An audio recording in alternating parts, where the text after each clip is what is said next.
নাদির শাহের বাচ্চা অমিত শাহ তিনি যদি আমাদের নাগরিকত্ব দিয়ে দিলেন, আমি হয়ে গেলাম ভারতবর্ষের নাগরিক, আমি একদম গোপ ফপ এরম করে নিয়ে এরম করে রাজার মতো থাকবো নাগরিক, তাহলে এনআরসিটা কাদের জন্য?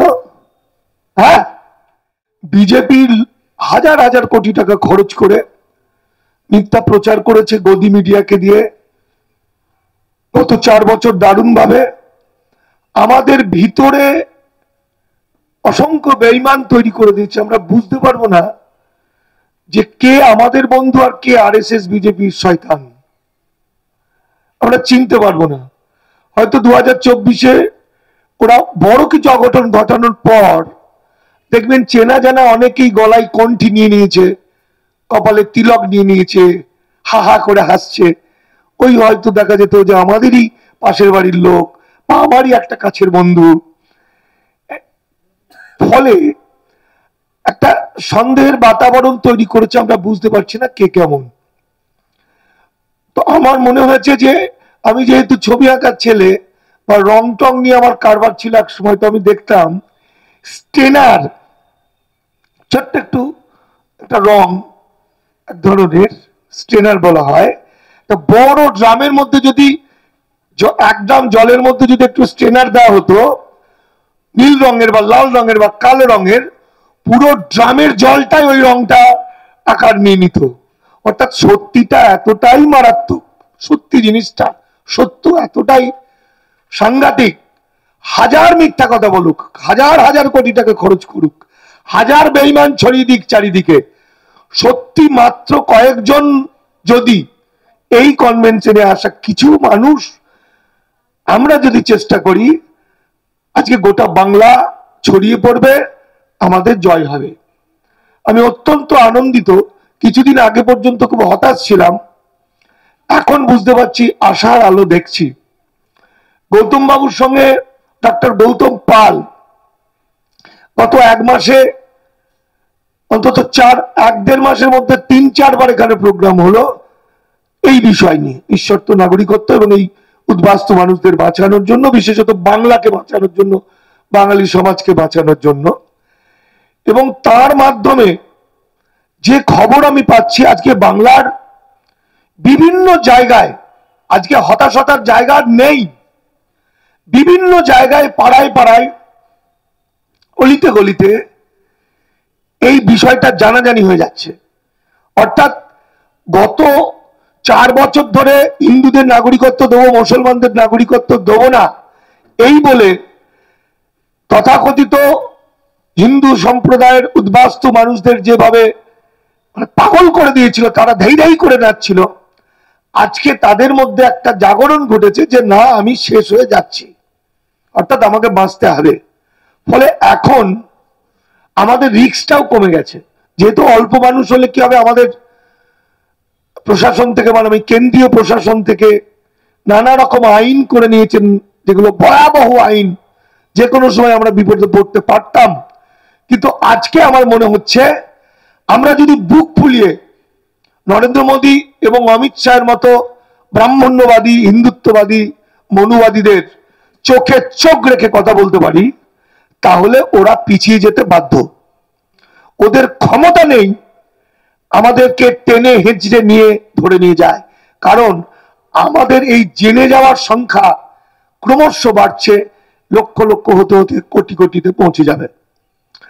আমাদের এই আজকের অতি গুরুত্বপূর্ণ কনভেনশনের অসাধারণ কিছু বক্তব্য আমরা শুনলাম, কুণাল বাবুর কাছে শুনলাম, পার্থদার কাছে শুনলাম, মানুষ অসাধারণ বলেছেন, রামকৃষ্ণ মিশনের স্যার বলেছেন, সবাই, মানে ছোট্ট কনভেনশন হলেও যেন একটা, দীপক তো বলবে, দীপক আছে, দীপক বলছে, দীপক তো ছোট করে বলেছে, একটি মানে অত্যন্ত গুরুত্বপূর্ণ কিছু কথা উঠে এসছে সেখানে। নাগরিকত্ব আইন যেমন এসছে, ইতিহাস এসছে এবং বাস্তব পরিস্থিতিটা উঠে এসছে, যেটা গৌতম বাবু পুরোপুরি বলেছেন। আমরা দীর্ঘদিন ধরে যেটা বলে আসছি, দামাল বাংলা দলিত আদিবাসী মাইনরিটি আন্দোলন লীগ, আমরা বলে আসছি, আমাদের একটা ছোট্ট সংগঠন, আমরা বলে আসছিলাম আগে রোগটা ধরো, যদি রোগটা ধরা যায় তাহলে ওষুধ মানুষ এমনি এমনি দিয়ে দেবে।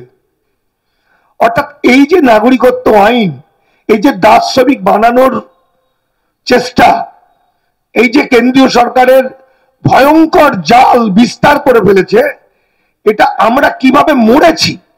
আমরা সবাই নাগরিক, এটা তো স্বাভাবিক, এর বিকল্প নেই। ভারতের সংবিধান অনুযায়ী 6A দ্বারা আমরা সবাই ভারতের নাগরিক। কিন্তু আমাদের নাগরিকত্বটাকে নিয়ে যেভাবে ছিনিমিনি খেলে অলরেডি আমাদের ঘিরে ফেলেছে, বিশ্বাস করুন দ্বিতীয় বিশ্বযুদ্ধেও এত ভয়ঙ্কর ছিল না। যত মানুষ শুধু বাংলার দাস শ্রমিক হবে, সেটা কম করে 6 কোটি 7 কোটি, আরো বেশি হতে পারে, যাদের ভোটার কার্ড, প্যান কার্ড, আধার কার্ড কিছু থাকবে না, যাদের গত পরশু দিনের গুয়াহাটি থেকে একটা গুয়াহাটি হাইকোর্টের ভার্ডিক্ট যেটা আমাকে দীপক পাঠালো, সেখানে বলছে যে যাদের নাগরিকত্ব থাকবে না, অর্থাৎ 1948 সালে 19 জুলাইয়ের পরে যাদের এসছেন সিটিজেনশিপ সার্টিফিকেট নেই, আমাদের মানে গোটা ভারতের, আসামের ক্ষেত্রে যদিও এখন একটু ছাড় ছিল 71 পর্যন্ত, সেটা আবার 48 হয়ে যাচ্ছে। এই মানুষগুলো বেঁচে থাকার, মানে বিচারক বলছেন বেঁচে থাকার ন্যূনতম প্রয়োজন বাসস্থান, খাদ্য, শিক্ষা, চাকরি, কাজের অধিকার, এগুলো কিছু থাকবে না। সেখানে উল্লেখ করছে ভোটার কার্ড, প্যান কার্ড, আধার কার্ড এগুলো সব বাতিল হয়ে যাবে। এবং শুধু তাই নয়, সরকারের কাছ থেকে পাওয়ার সমস্ত ডকুমেন্ট তারা জমা নিয়ে নেবে বা বাতিল করে দেবে, এটা সরকার বলছে। এখন ঘটনা হচ্ছে, আমরা যদি ধরতে পারি যে আমাদেরকে কিভাবে ফাঁসিয়েছে, কি টেকনিকে ফাটিয়েছে, কোন আইনে ফাঁসিয়েছে, তাহলেই গেম আমরা জিতে যাব। আসলে এই যুদ্ধে দুর্বল যারা, ভারত রাষ্ট্র তার সন্তানদের বিরুদ্ধে যুদ্ধ ঘোষণা করেছে। মধ্যপ্রদেশের 14 কোটি যাযাবর আছে, যারা জন্ম নিলেই, যাদেরকে বলা হয় ক্রিমিনাল, বেনাগরিক। আমরা দেখি যাযাবর মা বোনেরা, মূল নিবাসী মানুষ, মাতারিকা খেল দেখায়। তো এদেরও একদিন এরকম হয়েছিল 1857 সালে সিপাহী বিদ্রোহের সময়। ব্রিটিশদের বিরুদ্ধে সবচেয়ে বেশি লড়াই করেছিল বলে ব্রিটিশ সরকার এদেরকে এই আইনে ফেলেছে। এরা জন্ম নিলেও ক্রিমিনাল হয়ে জন্মায়, এরা নাগরিক নয়, যেটা আপনারা দেখতে পান আপনাদের আশপাশের এলাকায়। আর আমার ভারতবর্ষ তো বটেই, ভারতবর্ষের মূল নিবাসী, বিশেষত বাংলা থেকে যদি আমরা হিসেব করে বলি, বাংলার 5 কোটি 6 কোটি হয়ে যেতে পারে, 7-8 কোটি কুণালদা বলছে, হয়তো সেই রকমই, কারণ এপার বাংলার মানুষেরও ম্যাক্সিমাম কাগজ নেই। এই মানুষগুলো কিন্তু আজ থেকে 20-30 বছর পরে এরকম যাযাবর হয়ে যাবে। কারণ মানুষের বেঁচে থাকার ন্যূনতম যে জায়গা, বাসস্থানটা তার যদি না থাকে, সেগুলো যদি ক্যাম্পে ভরে দেয়, তাদের যদি শিক্ষার অধিকার না থাকে, তাদের সমস্ত অধিকার যদি কেড়ে নেওয়া হয়, তাহলে তারা কিন্তু যাযাবরের মতো হয়ে যাবে। সেই জন্য আমরা বলেছি আগে রোগটা ধরো, রোগটা কি, আইনটা কি। কিন্তু পোড়ার দেশে আমরা একসময় জানতাম বাংলা আগে যা ভাবে ভারতবর্ষ তাই ভাবে, কিন্তু এখন যেটা দেখলাম ভারতের গুজরাটিরা যা ভাবে, নাগপুরের বর্গী বাহিনী যা ভাবে, তার বহুদিন পর বাংলা ভাবে। অর্থাৎ বাঙালি জাতিকে, যারা বিশ্বের অন্যতম একটা জাতি বাঙালি, সেই বাঙালি জাতিকে দাস শ্রমিক বানাবে। আর বাঙালি এটা বুঝছে না, ধেই ধেই করে নাচছে। আর সকাল থেকে রাত পর্যন্ত যারা আমাদের বাঁচাতে চাইছে, সরাসরি হোক, ইনডাইরেক্টলি হোক, পিছন থেকে হোক, নীতিগত কারণে হোক, মানবতার কারণে হোক, ভোটের কারণে হোক, যারা বাঁচাতে চাইছে, আমরা তাদের কোতল করার চেষ্টা করছি, আমরা তাদের ঘৃণা বর্ষণ করছি, আমরা বন্ধু চিনতে ভুলে গেছি। এটাই টেকনিক আরএসএস বালাদের। আপনারা জানেন, আমাদের বুঝতে হবে যে আজকে হঠাৎ করে ওরা নাগরিকত্ব দেওয়ারই বা কে। আর নাগরিকত্ব সমস্যাটাই বা কেন? যেহেতু ওরা ধর্মের মোড়কে আমাদেরকে শেষ করতে চাইছে, ব্রাহ্মণ্যবাদ বলছে হিন্দু রাষ্ট্রে ব্রাহ্মণ ক্ষত্রিয় বৈশ্য বাদে বাকি সবাই শূদ্র, শূদ্রের কোনো অধিকার থাকবে না, সেই কারণে লকডাউন করে কাজকর্ম বন্ধ করে দিয়ে গরিব মানুষকে তার কপর্দক শূন্য করে দিয়েছে। তারপর ভোটার কার্ড আধার কার্ড লিঙ্ক করে করে যেটুকু টাকা ছিল সব কেড়ে নিয়েছে। এখন আবার করোনা করবে, করে করে করে করে মানুষের হাতে টাকা থাকবে না, বাধ্য হয়ে তারা দাস সৈন্য হবে। আমরা বলি সাধারণ মানুষকে বোঝানোর জন্য, যেহেতু তারা ধর্ম দিয়ে আক্রমণ করেছে সেই রকম আমরাও ওই অ্যাঙ্গেলে কথাগুলো বলি, কিন্তু আসলে এর পিছনে বিশ্ব অর্থনীতি বা কর্পোরেট পুঁজি, যারা দাস শ্রমিক চাইছে, যেখানে চীনের সঙ্গে অর্থনৈতিক কাণ্ডে পেরে উঠছে না যে সমস্ত ইউরোপিয়ান কান্ট্রিরা, ছোট বড় ব্যবসাদাররা, কর্পোরেট পুঁজি, তারা ভারতবর্ষকে গার্বেজ খানা বা শুধু কারখানার ক্ষেত্র হিসাবে তৈরি করে আমাদেরকে দাস শ্রমিক বানাতে চলেছে। যেখানে আমেরিকায় একটা দাস শ্রমিকের একদিনের মজুরি হচ্ছে $1, আর সে যদি তার 15 মিনিট বাড়িতে বা কোথাও ফোন করে তাহলে $13 কেটে নেওয়া হয়। $1 মজুরি, $13 কেটে নেওয়া হয়। তো আমরা অনেকেই মনে করছি যে ওপার থেকে যারা এসছে তাদের তাড়িয়ে দেওয়াই ভালো।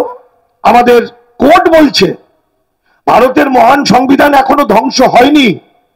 ভারতের সংবিধান থাকা সত্ত্বেও সুপ্রিম কোর্টের বিচারপতি বলছে এরা নাকি সংস্কৃতিতে ভাগ বসিয়েছে, সংস্কৃতি ধ্বংস করেছে, এরা অর্থে ভাগ বসিয়েছে, এরা চাকরি বাকরি কেড়ে নিয়েছে।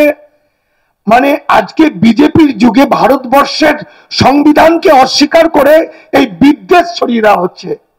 আপনারা দেখছেন সুপ্রিম কোর্টের এখন যেটা চলছে আসামের নাগরিকত্ব আইনের 6A নিয়ে। আমরা কিন্তু নাগরিক, আমরা আর্টিকেল 6 সংবিধানের 6A নিয়ে কথা বলছি। আমাদের বাঁচার যে মন্ত্র, আমাদের প্রাণভঙ্গা, সংবিধানের 6A, আর্টিকেল 6A, নট নাগরিকত্ব আইনের 6A, যেটা অনলি আসামের জন্য। তো আমরা যদি বীজটা বোঝার চেষ্টা করি, যেমন এর পিছনে আছে আদানি আম্বানি। আসামের যে 19 লক্ষ মানুষ বেনাগরিক হয়েছেন আপনারা জানেন, আসলে ওটা 1 কোটি। 2016 সালে আসামের একটা ভার্ডিক আছে, কোর্টের রায় আছে, একটা পরিবারের একজন বেনাগরিক হলে পরিবারের সবাই বেনাগরিক, তাহলে ওটা 1 কোটি প্রায়। তাহলে এবার সাধারণ প্রশ্ন, আসামের এনআরসির কাট অফ ডেট 1971-এর 24শে মার্চ। তো দেখুন আমরা কয়েকজন মিলে এখানে বসে আছি, একজন পাগল বসে আছে ধরা যাক, পাগল থুতু দিচ্ছে, গালাগালি দিচ্ছে, নানা রকম অ্যাক্টিং করছে, কিন্তু এখানে যদি আগুন লাগে সবচেয়ে আগে পাগলটা পালাবে, তাই তো? তাহলে পাগল নিজের ভালোটা সবচেয়ে বেশি বোঝে। তাহলে আসামে যদি এনআরসিতে 1971 সাল কাট অফ ডেট হয়, তাহলে 19 লক্ষ মানুষ যারা বেনাগরিক হয়েছে আইনত, তারা 71-এর পরে আসা লোক, তাই তো? তাহলে বেনাগরিক হলো কি করে? তাহলে 19 লক্ষ মানুষই এমন পাগল, মানে এত বোকা, সে বেনাগরিক হবে জেনেও এনআরসি ফর্ম ফিল আপ করলো? এটা হতে পারে? ভারত সরকার তাকে বেনাগরিক করে তার বাড়ি ঘর জমি জায়গা কেড়ে নেবে, এই আইন থাকা সত্ত্বেও সে এনআরসিতে সই করলো, ফর্ম ফিল আপ করলো? হতে পারে? কোনোদিন হতে পারে না। তার মানে আসামের 19 লক্ষ মানুষই ভারতবর্ষের আসাম একর অনুযায়ী ভারতের নাগরিক, তাদের কাছে সমস্ত কাগজ আছে, এবং এক অদৃশ্য শক্তি আদানি আম্বানির মতো কর্পোরেট হাউস আসামের বিজেপি সরকারের সঙ্গে হাত মিলিয়ে এই মানুষগুলোকে ঠকিয়েছে, নানা রকম কায়দা কানুন করে তাদেরকে বেনাগরিক বানিয়েছে। তাহলে আসামের যদি 71 সাল কাট অফ ডেট থাকার পরেও এত মানুষকে ফাঁসি দিতে পারে, তাহলে আমাদের 6B, যেখানে 1948 সালের 19 জুলাই নাগরিকত্বের ভিত্তিবর্ষ বলা হচ্ছে, সেখানে কত কোটি মানুষ বিপদে করতে পারে ভালো করে বুঝুন। আর এই শক্তিকে যারা হালকা করে ধরেন, ও দেখা যাবে যখন যা হবে, হালকা করে ধরলে বুঝতে হবে তার মতো মূর্খ গর্ধ পৃথিবীতে নেই। সে তার নিজের সন্তানকে হারাবে, নিজের বাড়িকে হারাবে, নিজের পরিচয় হারাবে, সব হারাবে।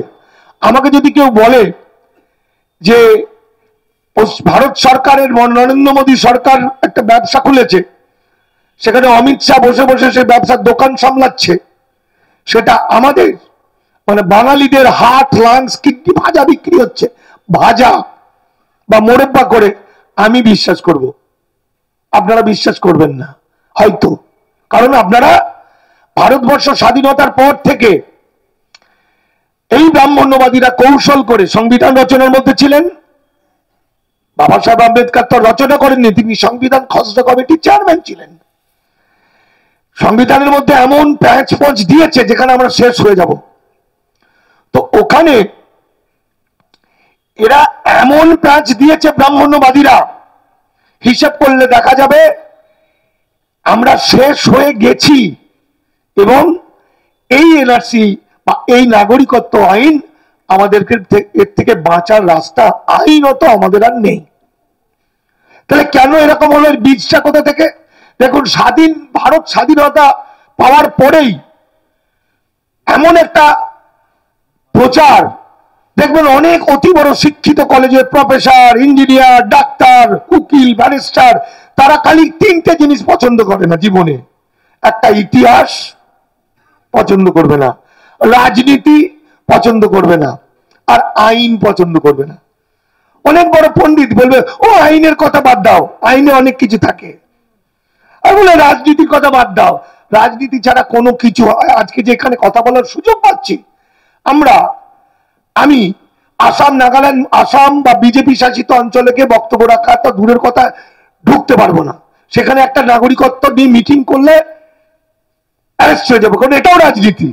আমরা যে এখানে কথা বলতে পারছি এটাও রাজনীতি, কারণ এখানকার সরকার চাইছে, এখানকার সরকার নীতিগত সিদ্ধান্ত, এই মানুষগুলোকে বাঁচতে দাও, এই মানুষগুলো দেশভাগে বলি হয়ে আসা, সুতরাং এরা বাঁচুক।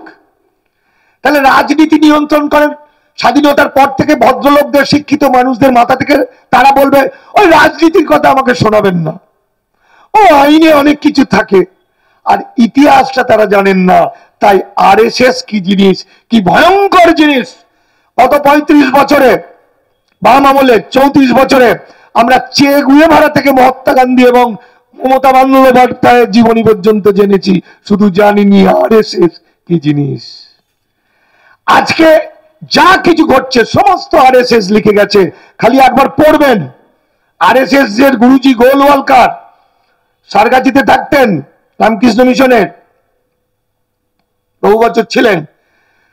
যেটাকে দেখে দেখে আরএসএস ভারতবর্ষ চালনা করছে, সেই বইটাকে, যেটাকে বেদ বলা হয়, সেটার নাম we are hour nation who divine.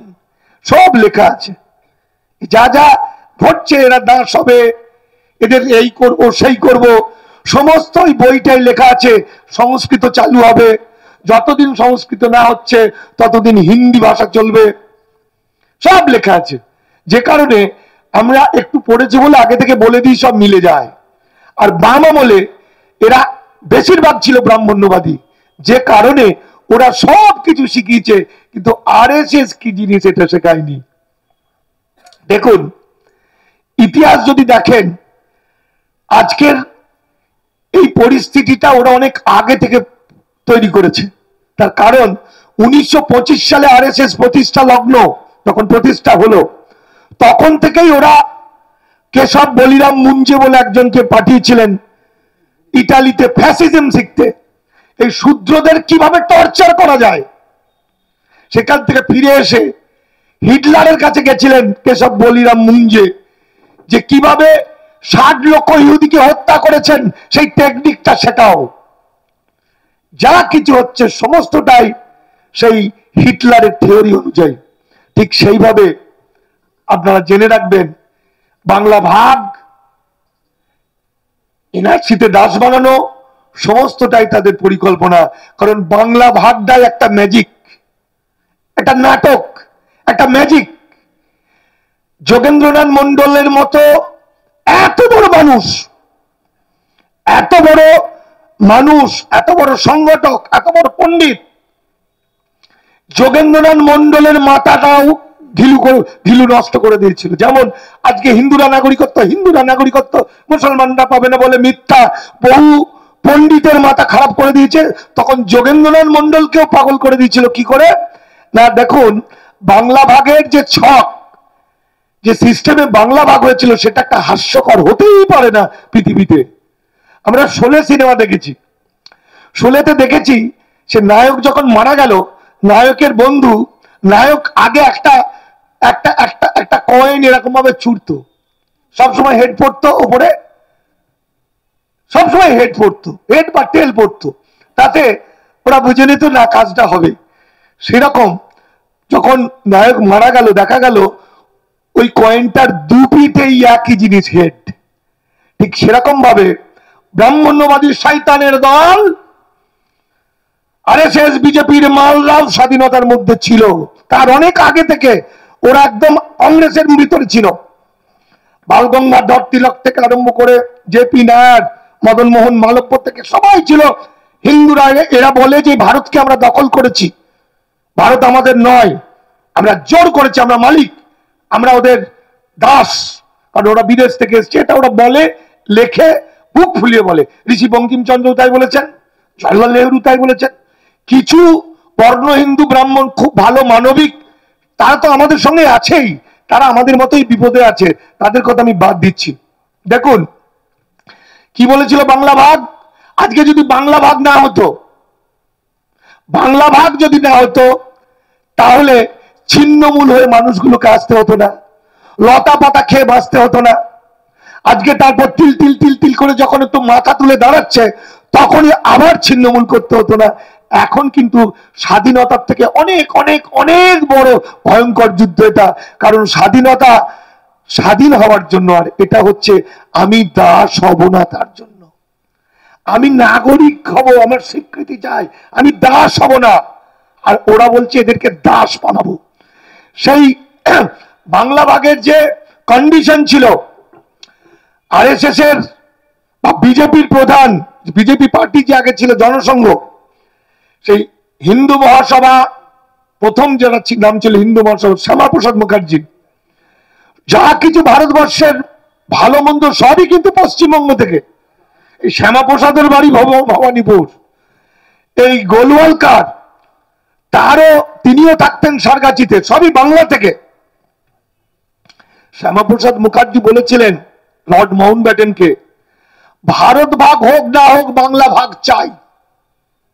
ভাবুন কাণ্ড, 1905 সালে ব্রিটিশরা যখন বলল বাংলা ভাগ করব, তখন একদল তথাকথিত বন্ড হিন্দু এবং এই বাঙালিরা বলল বাংলা ভাগ হতে দেবো না।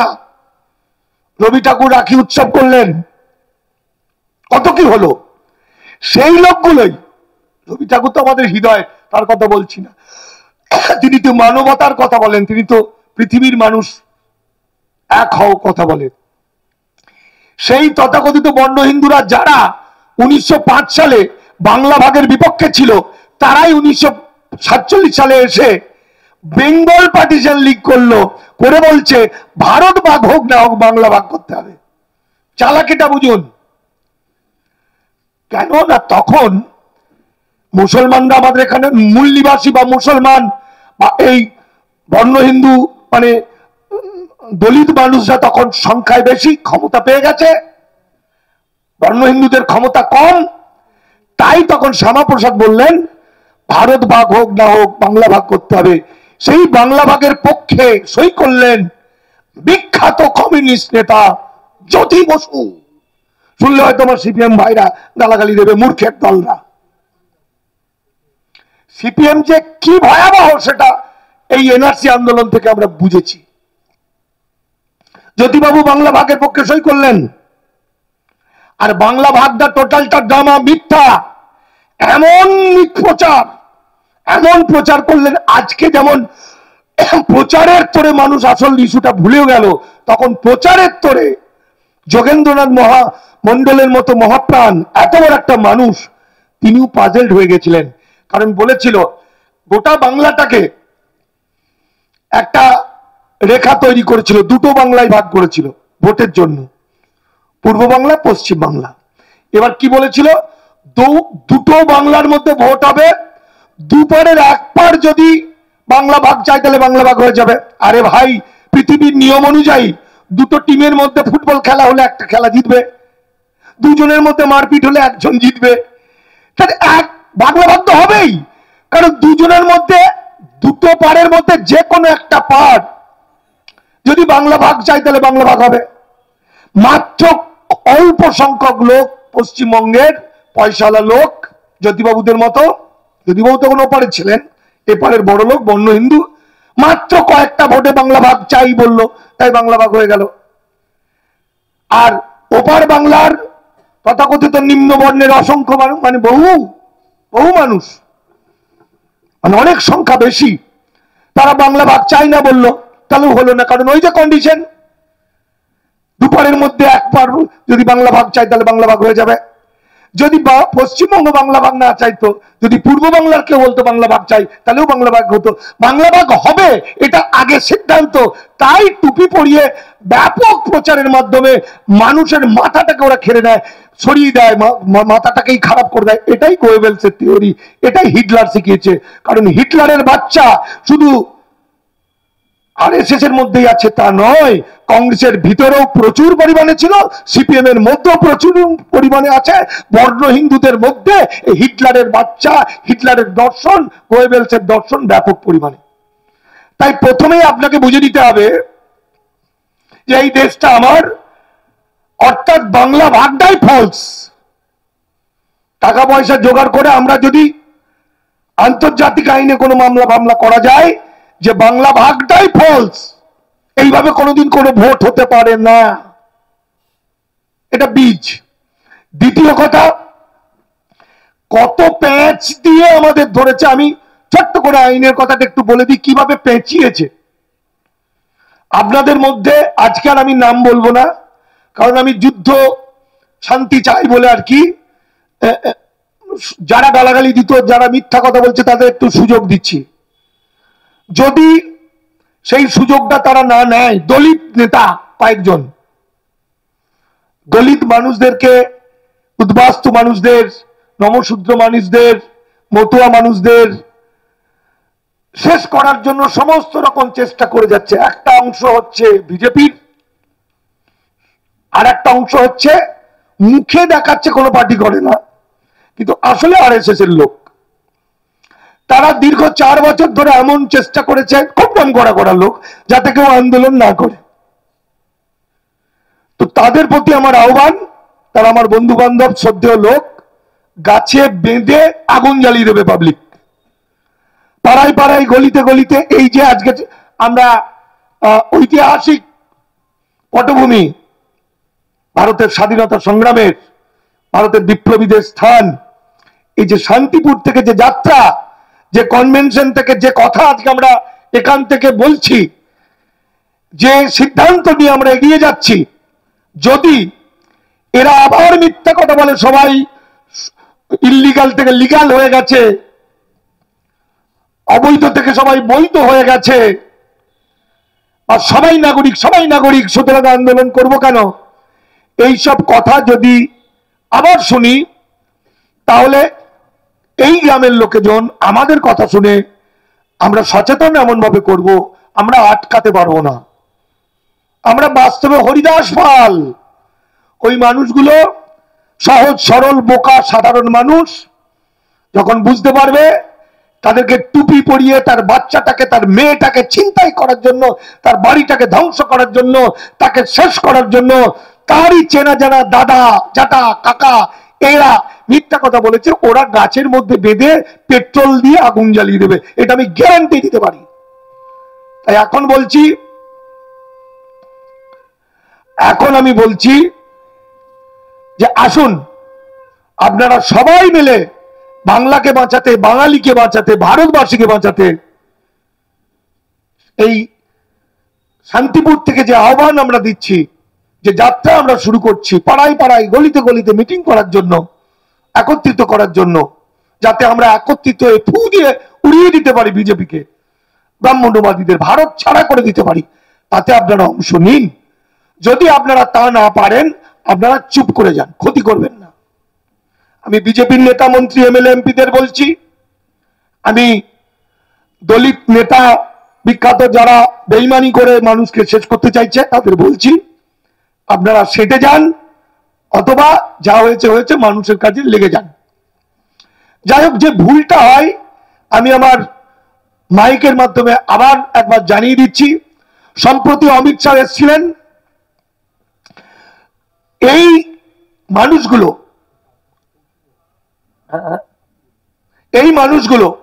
যে 4 কোটি 5 কোটি মানুষ বিপদে পড়বেন, এত বড় গণ্ড পৃথিবীতে হয় না। গত 4 বছর ধরে মিথ্যা কথা বলে যাচ্ছে, 4 বছর 5 বছর ধরে, তবু তাকে বিশ্বাস করে। মানে যে সত্যি কথা বলবে তাকে বিশ্বাস করবে না, যে হারামজাদারা এদের কিডনি হার্ট লাংস ছিনিয়ে নেবো বলবে তার কথা বিশ্বাস করবে।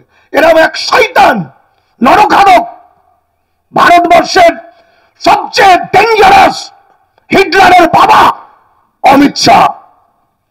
তিনি এসে কি বললেন, আবার টুপি পড়ালেন যে লোকসভা ভোটের আগে সিএ দেবে। আবার মানুষ সিএ সিএ সিএ সিএ করে আবার নাচতে শুরু করে দিল। মানুষের মাথায় কিছু নেই। যতক্ষণ পর্যন্ত সংবিধানের 6B, যতক্ষণ পর্যন্ত পাসপোর্ট অ্যাক্ট, ফরেনার্স অ্যাক্ট সঠিকভাবে সংশোধন হবে, ততক্ষণ ভারতবর্ষের উদ্বাস্তুদের বাঁচানোর কোন সিএ হতে পারে না, পারে না, পারে না। কেন? সংবিধানের বাইরে কোনো আইন হতে পারে না।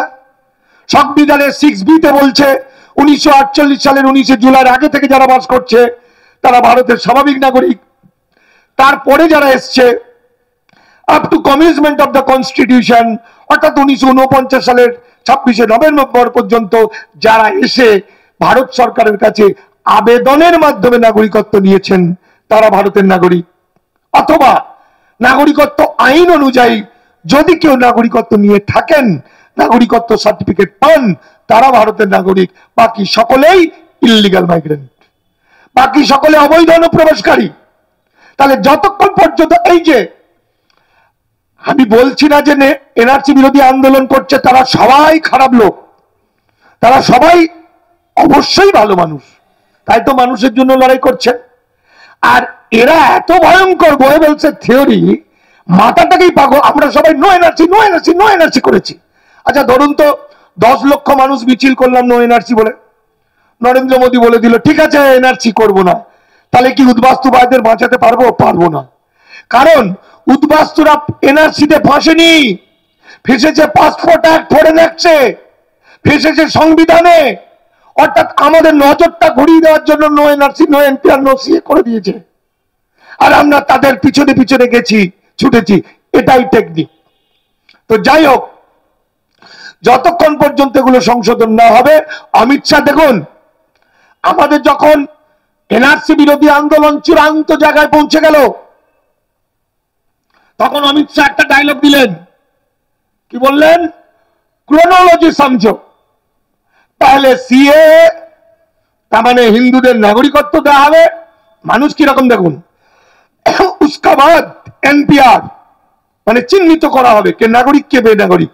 উদ্বাস্তুরা ভাবছে সত্যিই তো আমরা যদি নাগরিক হয়ে যায় তাহলে চিহ্নিত করলে তো ক্ষতি নেই। উসকা বাদ এনআরসি, তারপরে কে নাগরিক কে বেনাগরিক তার তালিকা তৈরি হবে নাগরিকদের।